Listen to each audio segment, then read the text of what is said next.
Iran is on the move against us. Yesterday, Iranian Revolutionary Guard actually fired missiles into northern Iraq, not far from the U.S. consulate. And Iran is using its paid buddies, terrorists, to attack our forces, too.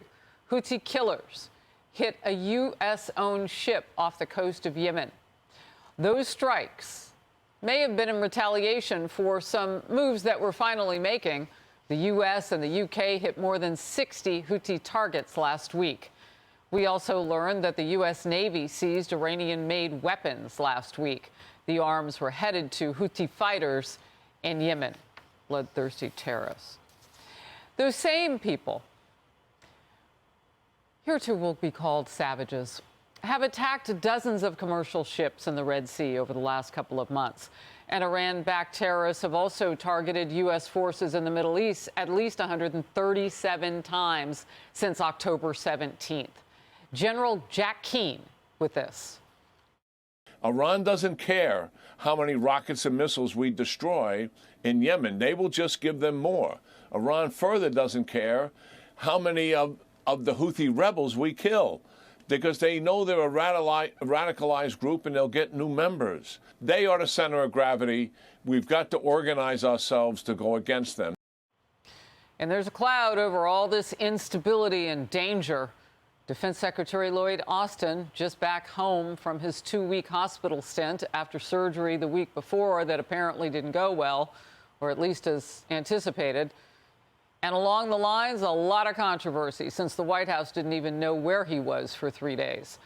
The Pentagon says Secretary Austin will work from home for the time being, doctor's orders.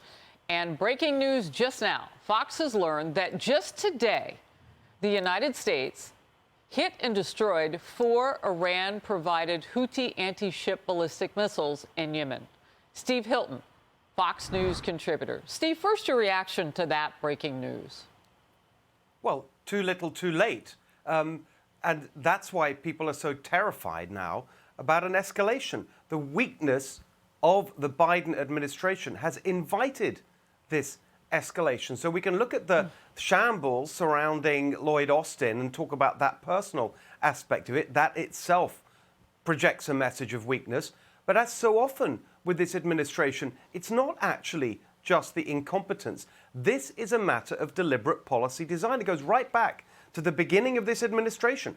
They have had a policy of appeasement. That's actually what it is, because they believe, sincerely, it seems, that if you are nice to bad guys, then they'll suddenly become good. But exactly the opposite has happened. And you see it time and time again. And so what you've seen is the collapse of U.S. deterrence that was built up with President Trump. And you saw it with Putin, where they dropped the sanctions on Nord Stream, hoping that that would appease him. It didn't work. You got exactly the opposite result. You saw it with Afghanistan.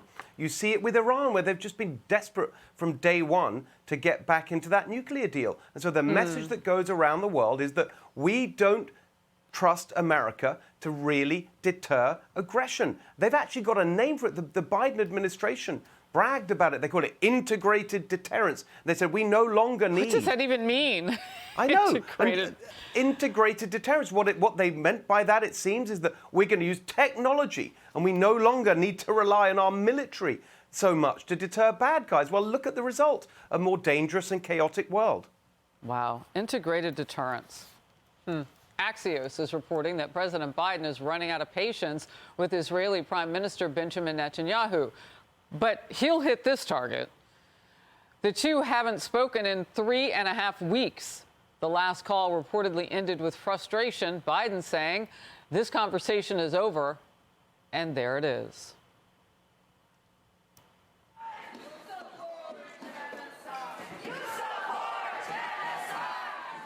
And take a look at this, the anti-Israel protesting in our nation, far from over.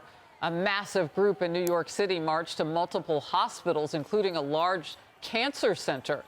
They were chanting shame and complicity in genocide. The group's organizers say they targeted the hospitals because they take in donations from Jewish billionaires. One witness, a 74-year-old Jewish man, expressing horror over the scene, saying he felt like he was in 1939 Germany. Steve. I mean, it is just unbelievable, isn't it? It's so despicable. I mean, you could sort of joke about it and say sometimes when you look at the antics of these pro-Palestinian demonstrators, it's almost as if they're a psyop or some kind of secret operation from Mossad sent to undermine the Palestinian cause in the eyes of normal, decent people who look at this stuff and think, where are your hearts? I mean, remember, this is the same kind of attitude we saw right at the beginning of this, when we just couldn't believe our eyes as we saw people ripping down those posters on the streets, including of hostages who are children and babies. It's the same kind of mentality. And as to the broader point about Biden, it's incredible, isn't it, how quickly we, and it seems the political system on the Democratic side, just forgets about the absolute horror and atrocity. Oh, I don't think they October the forgot. 7th. I think they see that there's a far left section of their party that won't vote for him because they're telling him, Rashida Tlaib is letting them know. He knows he's got to capitulate. Otherwise, he won't just lose the black vote. He's going to lose the Muslim vote, too. And the game is on. So, yeah, it's sad all around because his policies don't help the situation on the ground in Israel anyway. They're going back and forth right now. Exactly. It's exactly what you say, though, that the hate is driving this. Those people in the streets, if they really wanted to help the Palestinians, this is not how you would do it.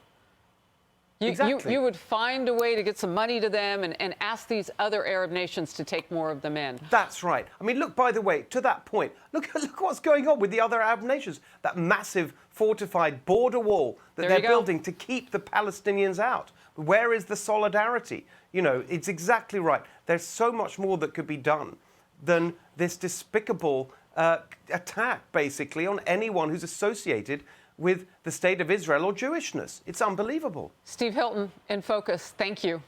Thank you, Harris. I'm Steve Ducey. I'm Brian Kilmeade. And I'm Ainsley Earhart. And click here to subscribe to the Fox News YouTube page to catch our hottest interviews and most compelling analysis.